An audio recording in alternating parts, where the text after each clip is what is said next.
Upacara Kemerdekaan oleh Hilman Ismail. Pada pagi yang sejuk, angin segar memasuki jendela tempat Syarif tinggal. Syarif yang tengah berbaring di atas kasur kecil di kamarnya mendapati suara langkah kaki yang perlahan mulai mendekat kamar yang dia tinggali. Sosok itu membuka pintu kamarnya dengan sangat keras. Alangkah terkejutnya Syarif, ternyata sosok tersebut adalah ibunya. Syarif merasa sangat ketakutan karena melihat tatapan ibunya yang begitu tajam. "Hei Syarif, sudah siang, kenapa belum bangun? Katamu hari ini ada tugas upacara," tanya ibunya. Sontak Syarif langsung berbalik arah melihat jam yang ada pada dindingnya. Syarif menjadi sangat terburu-buru karena upacara dimulai pukul 7, sedangkan ia baru bangun pukul 6.40. Dia langsung bergegas mandi dan mengenakan seragam upacara. Karena terburu-buru, ia tidak sempat sarapan, padahal ibunya sudah menyiapkan sarapan untuk Syarif. Ia segera mengambil sepeda miliknya di garasi dan kemudian ia berangkat sekolah. Dia mengayuh sepeda miliknya sangat kencang. Setibanya di sekolah, jantungnya berdetak sangat kencang dan tubuhnya dipenuhi keringat. Syarif sangat bersyukur karena upacara yang diadakan sekolahnya belum dimulai. Syarif segera meletakkan sepedanya di parkiran samping sekolah. Upacara pun akhirnya dimulai. Seluruh peserta berbaris dengan rapi. Syarif hari ini bertugas sebagai pengibar bendera. Upacara Hari Kemerdekaan Republik Indonesia ke-77 tanggal 17 Agustus 2022 segera dimulai. Pemimpin upacara memasuki lapangan upacara, ujar Pranatasara. Pemimpin tersebut gagah dan berpakaian sangat rapi, serta terdengar suara langkah kaki yang bergerak ke arah lapangan. "Pembina upacara memasuki lapangan upacara," ujar Pranatasara selanjutnya. "Pengibaran bendera," ujar Pranatasara. Kini giliran Syarif untuk melaksanakan tugasnya. Ia dan teman-temannya bergerak menuju tiang bendera bersama secara berirama. Syarif yang sedang menarik bendera merasa badannya berat sekali. Matahari begitu panas baginya. Kepalanya sudah mulai pusing. Tugas Syarif mengaitkan bendera merah putih dengan tali pada tiang. Bendera merah putih belum terpasang tapi Syarif sudah jatuh pingsan. 77 tahun sebelumnya, aku sedang berperang menggunakan senjata tradisional purba, bambu yang diruncingkan ujungnya. Aku melawan para penjajah bersama ayahku. Perang ini memakan banyak korban dan peradaban mereka yang jauh berkembang membuat perang ini tidak adil karena mereka menggunakan senapan api yang berbahaya. Berperang bukanlah hal yang gampang karena berperang mempertaruhkan nyawa maupun harta. Penjajah begitu kejam karena memperkerjakan penduduk secara paksa. Mereka mengambil seluruh hasil tani demi kepentingan diri sendiri. Saat saya sedang berjaga-jaga di hutan, terkejut karena melihat mayat. Ayahku tergeletak di bawah pohon pinus. Pikiranku sedih bercampur marah melihat keluargaku dibunuh oleh penjajah yang tidak punya rasa kemanusiaan. Saya langsung pergi untuk menyampaikan penderitaan rakyat Indonesia kepada Insinyur Soekarno atas penderitaan yang dirasakan seluruh warga Indonesia. Insinyur Soekarno langsung mengambil keputusan itu dan akan mengikrarkan kemerdekaan Indonesia besok pagi, Jumat 17 Agustus 1945 jam 10 WIB. Insinyur Soekarno membacakan mengenai proklamasi kemerdekaan Indonesia yang sejak itu Indonesia bebas dari penjajahan.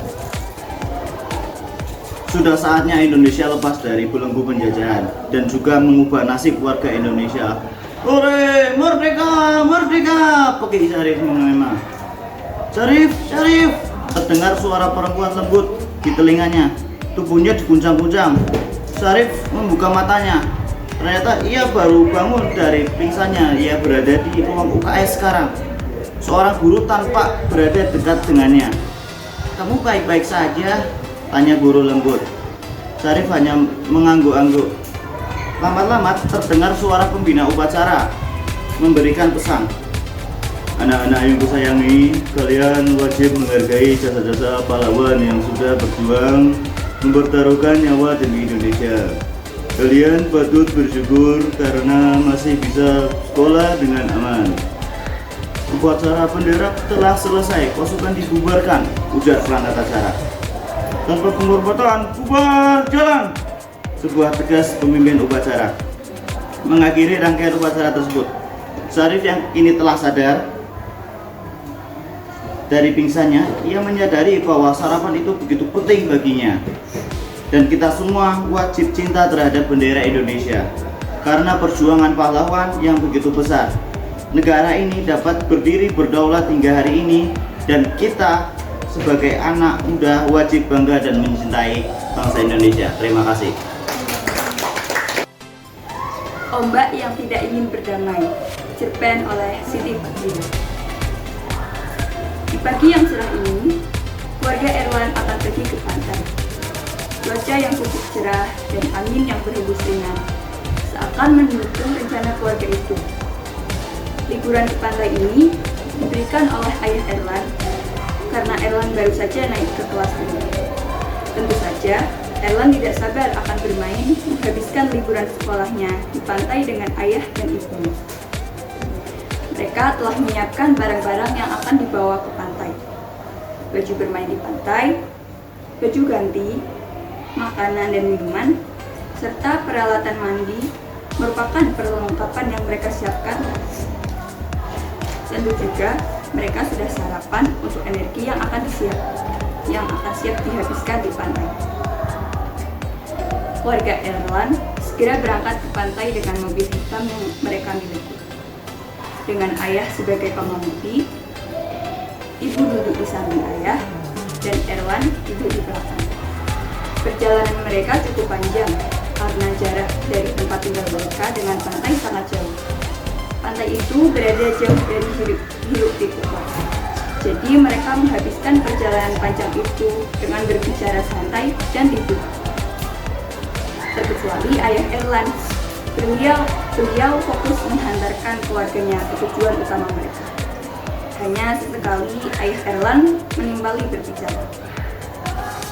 Setelah lebih dari 1 jam, mereka akhirnya tiba di tempat yang akan menghabiskan waktu liburan mereka, yaitu pantai. Ayahnya memarkirkan mobilnya di tempat yang teduh, sedangkan ibu Erwan dan Erwan segera menyiapkan barang-barang yang mereka bawa untuk ditaruh di pondok kecil di sekitar pantai. Karena Erwan ingin segera bermain, dia segera berganti pakaian dan menuju tepi pantai. Ombak di pantai saat itu tidak terlalu besar dan tidak terlalu kecil, dan ia berpikir itu tidak terlalu bahaya. Ayah dan ibu Erwan pun segera menyusul anaknya untuk bermain bersama-sama. Mereka bermain bola, bermain pasir pantai, dan lain-lainnya. Angin berhembus seiring bertambahnya waktu. Sudah 30 menit sejak mereka bermain. Kedua orang tua Erwan memutuskan untuk berganti pakaian karena mereka ingin cepat beristirahat di tepi pondok. Sedangkan Erwan tetap ingin bermain. Orang tuanya menasihatinya untuk tidak terlalu jauh bermain karena melihat ombaknya semakin tidak beraturan. Erwan, ayah dan ibu akan segera berganti baju. Kamu jangan terlalu jauh bermain. Erwan sibuk bermain bola di atas pasir. Entah Erwan mendengar atau tidak nasihat ayahnya. Erwan tetap sibuk bermain bola di tepi pantai. Dia melempar, menendang bola yang dibawanya ke sana kemari, sampai bolanya terlempar lumayan jauh dari tepi pantai. Erwan ingin mengambilnya. Dia berjalan menyusuri air yang bercampur asin itu. Dia tidak menyadari bahwa ombak berjalan menuju ke arahnya. Ombak itu menabrak Erwan, tetapi Erwan masih dalam keseimbangannya. Namun, pada ombak kedua, mencoba menabraknya. Dan tiba-tiba Erwan kehilangan keseimbangannya. Ia tenggelam, mencoba berteriak meminta pertolongan. Orang di sekitar pantai yang melihat kejadian itu segera memanggil tim penyelamat. Penyelamat segera datang, mencari Erwan di setiap hanyutan ombak. Setelah 5 menit mereka mencari, mereka menemukan tubuh anak berusia 10 tahun itu tidak sadarkan diri dengan tubuh yang pucat. Tim penyelamat itu segera menolong Erwan. Dengan cepat, mereka segera membawa tubuh Erwan ke tepi pantai. Orang tua Erwan yang kembali setelah berganti kaget mendapati ada musibah yang menimpa anaknya. Mereka nyaris pingsan melihat tubuh anaknya yang tak sadarkan diri. Tim penyelamat pun segera memberikan pemeriksaan dan segera membawanya ke pos kesehatan yang ada di pantai. Lebih dari 1 jam, kedua orang tuanya menunggu di dalam ruangan yang mencekam itu. Akhirnya, Erlan tersadar. Kedua orang tuanya pun memeluknya sambil menangis. Mereka sangat bersyukur karena anak mereka mesti diberi keselamatan. Ayah dan ibunya sangat menyesal meninggalkan Erlan sendirian dan tidak memperhatikannya. Erlan juga menyesali perbuatannya karena tidak mendengar ucapan kedua orang tua. Ketiganya berpelukan sambil menangis. Tubuhnya yang masih lemas membuat Erlan hanya sesenggukan saja. Seorang petugas kesehatan pantai datang. Ia memeriksa tubuh Erlan. Ia bersyukur Erlan langsung segera ditemukan, sehingga kondisinya masih bisa tertolong. Tetapi Erlan disarankan tetap harus menjalani pemeriksaan intensif di rumah sakit untuk memastikan kondisinya. Ayah dan ibunya mengangguk. Mereka segera berkemas dan membawa Erlan ke rumah sakit terdekat yang disarankan tenaga medis tadi. Sepanjang jalan, ibu memeluk Erlan dan menciumnya. Air mata ibu tak berhenti menetes. Rasa sesal terlihat nyata di wajahnya. Terima kasih. Kamu tadi diundang yang enggan pulang. Cerpen karya Nafisa Aulia. Pada suatu malam, Aira sedang belajar di kamar kecilnya. Ia belajar dengan rasa senang sekali karena besok di kelasnya ada kegiatan yang sangat seru.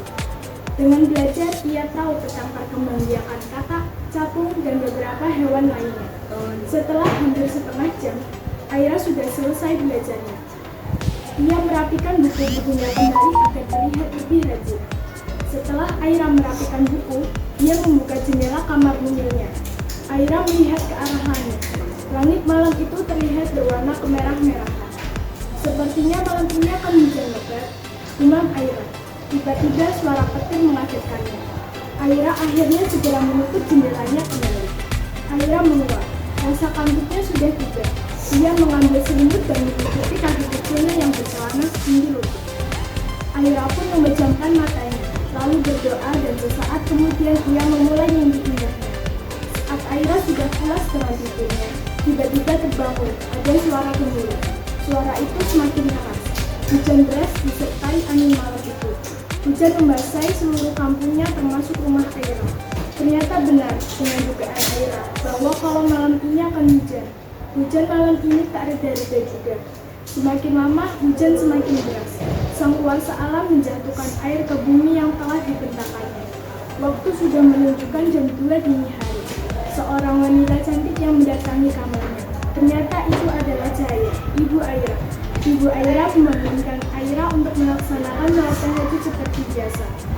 Aira, ayo bangun, sudah jam 2 pagi. Saatnya sholat tahajud. Ucap ibunya sambil membuka selimut Aira yang menutupi hampir seluruh tubuh Aira. Iya bu, jawab Aira sambil menguap dan bangkit dari tempat tidurnya. Kecilnya turun dari tempat tidur dan menyentuh adanya air.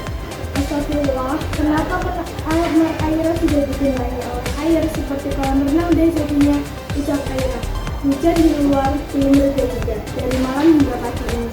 Wah, ada tamu dari diundang nih, gumam Aira. Bismillah, ucap Aira yang akan melakukan wudhu. Setelah selesai wudhu, Aira bertanya kepada ibunya. Ibu, Aira sholatnya di mana? Di kamar Aira dong, terus di mana lagi? Ucap ibunya sambil memasak di dapur untuk keluarga kecilnya. Kamar Aira kan banjir bu, ucap Aira sambil kebingungan yang akan sholat di mana sekarang. Maksud ibu sholat di atas tempat tidurnya Aira, jawab ibunya sambil tersenyum tipis. Iya bu, Aira sholat dulu, ucap Aira sambil berjalan menuju kamarnya. Setelah selesai sholat seperti biasa, Aira akan membaca buku ceritanya. Tetapi saat Aira duduk bersandar di kasurnya, tiba-tiba punggungnya terasa bunyi. Kok basah sih? Aira melihat ke atas. Ternyata ada kumannya bocor. Dia langsung meletakkan bukunya di atas meja dan langsung membereskan kasurnya agar tidak terkena bocoran tersebut. Dia tak bisa membaca buku. Akhirnya Aira mengambil kursi dan menaruh di sebelah jendela. Aira membuka jendela. Aira jalan kampungnya sudah dipenuhi oleh air hujan. Hujan deras semalaman menyebabkan banjir di mana-mana. Hujan masih belum reda juga, walaupun sudah membuat banjir di banyak kampung. Kapan ya, hujan ini akan reda, ucap Aira yang sedih karena kampung dan rumahnya sudah terjadi. Azan subuh sudah berkumandang. Aira langsung bergegas melakukan sholat subuh karena ia masih ada wudhu, jadi ia langsung sholat. Dan Aira berdoa kepada Allah Subhanahu wa Ta'ala agar hujan segera reda dan banjir segera surut. Aira dan keluarga membariskan barang-barang yang ada di bawah ditaruh di tempat yang lebih tinggi. Aira akhirnya berjalan ke depan dan duduk di teras depan rumahnya. Saat Aira duduk, tiba-tiba ada yang memanggil.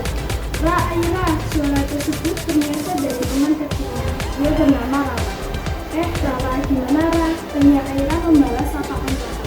"Keliling kampung yuk, katanya di sana banjir besar loh," ucap Rara sambil tertawa dengan hidung sebelah. "Di sini aja banjir, makanya sama sana Ra." "Gimana sih Ra?" ucap Aira sambil memegang kepalanya. Rara pun tertawa. Mereka berdua satu sekolah. Karena banjir yang hampir menyeluruh kota, sekolah telah diliburkan. Sekolah Aira sedang digunakan untuk pengungsian warga sekitar. Akhirnya Aira dan Rara jalan-jalan melihat banjir. Saat berjalan-jalan, mereka melihat banyak warga yang kesusahan. Aktivitas warga seperti mencuci baju, piring, bahkan memasak saja ada yang dilakukan di luar rumah. Saat di jalan raya, Aira dan Rara melihat banyak warga yang membawa motornya dan memarkirkan motor tersebut di pinggir-pinggir jalan. Jalan raya juga ikut terendam oleh banjir, tapi tidak terlalu menurut, hanya sebatas. Aira dan Rara tiba-tiba tertawa. Ternyata sendal Rara terputus. "Rara stres ya, tidak tahu banjir masih aja pakai sendal," ucap Aira sambil tertawa. Rara pun ikut tertawa. Di kampung-kampung lain, ternyata ada tim yang peduli membantu warga yang kebanjiran. Mereka memberikan makanan-makanan gratis. Aira dan Rara sudah asik mengajar. Tiba-tiba ada yang menggigit. "Dek, sini," ucap kakak yang memakai jas. Dia adalah mahasiswa yang membantu warga. "Iya kak, ada apa?" tanya Rara yang bertanya kepada mahasiswa tersebut. "Ini dek, untuk kalian, dimakan ya," ucap mahasiswa yang membagikan 2 kotak nasi. "Ya kak, makasih ya kak," ucap mereka secara kompak sambil memberikan senyuman yang manis. Aira dan Rara akhirnya memutuskan untuk pulang karena sudah lelah mengitari kampung. Dan ternyata kampung mereka sudah semakin tinggi saja airnya. Aira dan Rara sampai juga di rumahnya Rara. Aira izin langsung pamit kepada Rara, takut nanti dicari oleh ibunya. "Ra, aku langsung pamit pulang ya," ucap Aira sambil berjalan menuju rumahnya. "Iya Ay, hati-hati ya Ay," ucap Rara sambil melambaikan tangannya. Malam hari berikutnya pun hujan masih turun. Air semakin lama semakin tinggi, mengepung kampung. Akhirnya keluarga Aira memutuskan untuk mengungsi. Ayah Aira berdiskusi dengan ibunya dan memutuskan akan mengungsi di rumah neneknya, agak jauh dari kampungnya.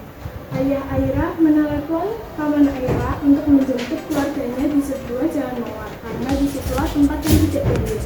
Mereka berjalan menuju ke sana. Aira tidak berjalan, dia digendong oleh ayahnya. Saat mereka berjalan, tiba-tiba ada ambulans yang menawarkan sumbangan.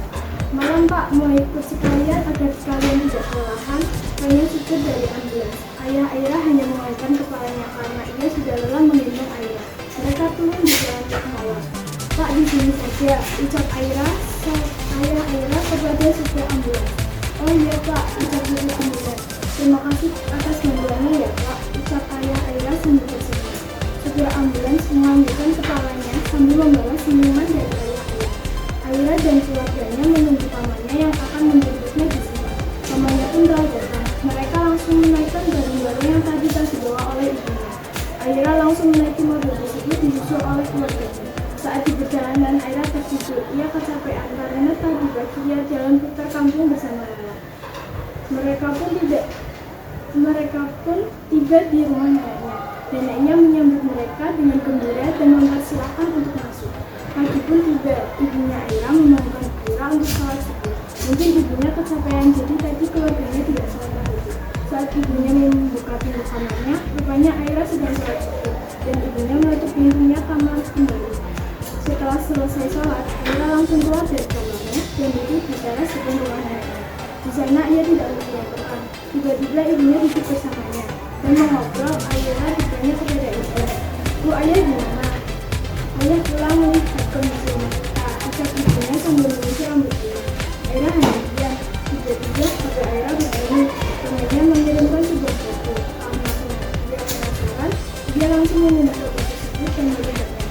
Pamannya mengirimkan foto bahwa ia mendapatkan biawak yang besar.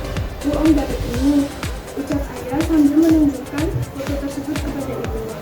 "Oh, biawak besar ya," ucap ibunya. Pamannya mendapatkan biawak di rumahnya, mungkin karena banjir. Di kampungnya masih hujan deras dan air semakin tinggi tak surut-surut juga. Keluarga Aira sudah mengungsi di rumah neneknya selama 3 hari. Air banjir sudah agak surut. Akhirnya mereka memutuskan untuk pulang. Mereka pamit kepada neneknya. Kembali mereka diantarkan pulang oleh pamannya menggunakan mobil lagi. Saat jalan pulang ke rumah, Aira tiba-tiba hujan turun kembali. Banjir akhirnya surut setelah 1 minggu mengenang di rumah Aira dan kampungnya.